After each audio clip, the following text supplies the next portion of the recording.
Hello, good morning, good evening, and good afternoon. Again, this is Dr. Dennis Latuno, and today I'll be vlogging about hypothyroidism. And hypothyroidism is very common among women, and symptoms includes fatigue or weakness. You get tired easily, and number two, you get sometimes shortness of breath, or you have cold intolerance, you feel cold all the time. And then number four, you can have a weight gain. Number five, you can have constipation. Six, you can have dry skin, or sometimes you can have muscle pain.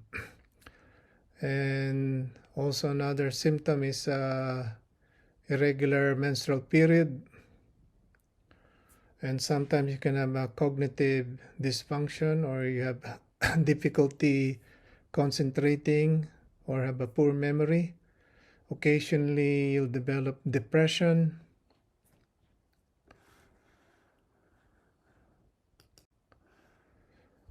Signs of hypothyroidism including edema, puffiness around your face, hands or feet, and you have coarse dry skin,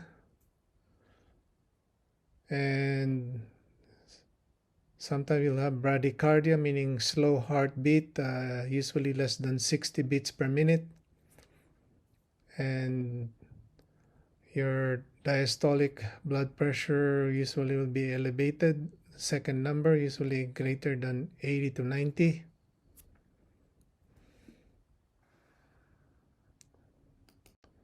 So how do you diagnose hypothyroidism? It's through a blood test called TSH, or thyroid stimulating hormone. The normal range for TSH, if you're less than 70 years old, is 0.5 to 5. And if you're greater than 70 years old, it's usually 0.5 to 7.5. TSH has an inverse relationship with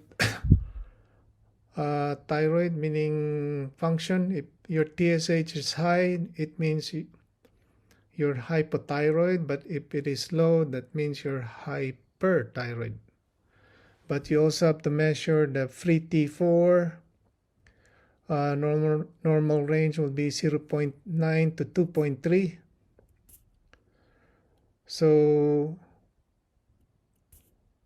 if you have a primary hypothyroidism, the TSH would be increased and the free T4 is decreased. Or if you have a subclinical hypothyroidism, the TSH would be increased and the free T4 is normal. And there's a third condition called central hypothyroidism, where the TSH is decreased or normal and the free T4 is low or even normal.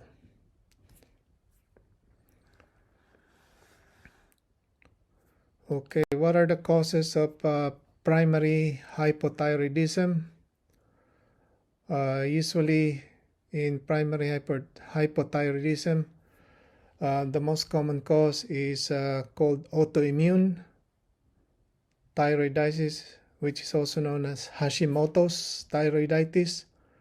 In Hashimoto's, aside from having blood test for TSH and free T4, you also need a blood test for TPO, which is a thyroid peroxidase autoantibody. And to diagnose Hashimoto's, this TPO has to be elevated. More than 90% are positive for these TPO autoantibodies. Second cause of primary hypothyroidism is iatrogenic, meaning secondary to thyroid surgery called thyroidectomy, or secondary to radioactive iodine ablation if you have a Graves' disease or hyperthyroidism. And then number 3 is a iodine deficiency in your diet or even excess. And number 4, certain drugs can cause hypothyroidism like lithium or amiodarone. And then there's a condition called transient hypothyroidism, which is usually postpartum, meaning after pregnancy. You can develop hypothyroidism, but only temporary. And then another one is called lymphocytic thyroiditis, or if after thyroid surgery or after radiation, you can develop hypothyroidism.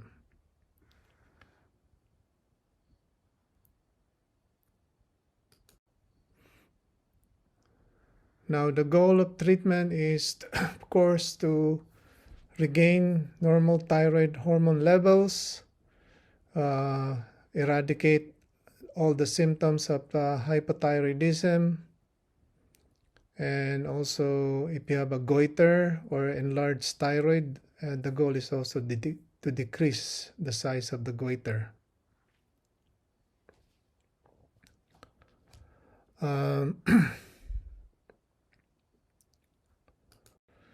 Treatment for hypothyroidism, of course, we give you the generic version of T4, which is levothyroxine.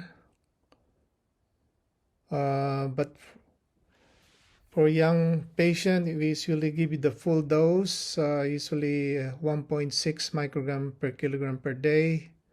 And if, for example, you're a 70 kilogram patient, the starting dose would be 112 microgram per day. And if you're older patient, we usually start at a low dose like 25 microgram. And of note, levothyroxine should be taken on an empty stomach 30 minutes to 60 minutes before breakfast for better absorption. And you can also prevent getting hypothyroidism by, of course, through diet, eating rich food in iodine, selenium, and zinc. You need to stop smoking, keep stress under control, and then avoid gluten, processed food, and fast food. And of course, you have to avoid exposure to environmental radiation.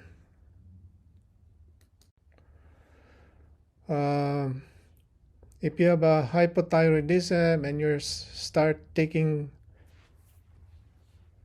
levothyroxine, you need to be monitored every 4 to 6 weeks through a blood test. You need to check your TSH level. And of course, you need to go to your either primary doctor or an endocrinologist to guide you. And caution, in patients with coronary artery disease, usually we start on a lower dose to prevent sudden increase in the thyroid levels or hormone. And then if you're pregnant and you have hypothyroidism, you need to increase your levothyroxine by 25%. All right, that's it, folks. This is about hypothyroidism. Thank you for following me, Dr. Dennis Latuno. Don't forget to subscribe and like and share my channel to your friends. And again, I have the references here and also disclaimer. Again, thank you very much for watching and see you next time.